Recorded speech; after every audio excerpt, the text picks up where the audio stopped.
নমস্কার, দেখছেন কলকাতা টিভি। আপনাদের সঙ্গে রয়েছি আমি ঋষিকেশ। শুরু করছি সংবাদ সারাদিন। শুরুতে যে খবরের দিকে নজর রাখবো, বুধবার মাঝরাতে আরজিকরে তাণ্ডব, আরজিকরে ভাঙচুরের ঘটনায় 20 জনকে গ্রেফতার করা হয়েছে বলে জানা যাচ্ছে। আরজিকরে মাঝরাতে সেখানে যে ভাঙচুরের ঘটনা ঘটেছিল, পুলিশি ব্যারিকেড ভেঙে একেবারে বহিরাগতরা হাসপাতালে ঢুকে যান এবং হাসপাতালে এমার্জেন্সিতে ভাঙচুর চালান।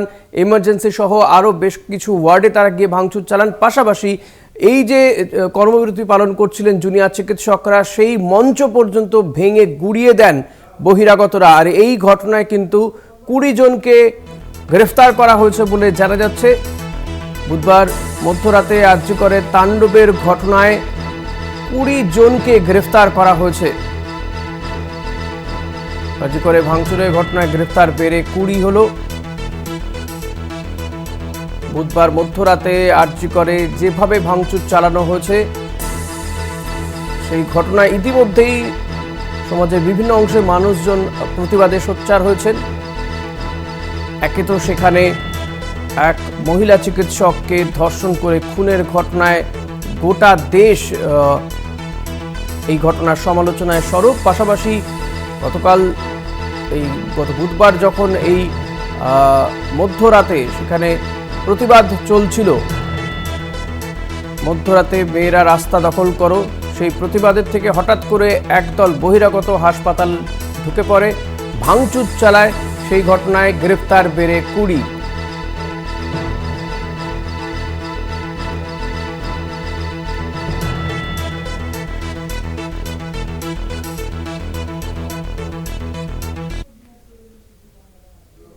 আরজিকরে হামলার ঘটনার প্রতিবাদে সরব আইএমএ। দেশ জুড়ে 24 ঘন্টার কর্মবিরতির ডাক দেওয়া হয়েছে আইএমএর পক্ষ থেকে। এই কর্মবিরতির ডাক দিয়েছে ইন্ডিয়ান মেডিকেল অ্যাসোসিয়েশন। আজ সকাল 6টা থেকে রবিবার পর্যন্ত চলবে তাদের এই কর্মবিরতি।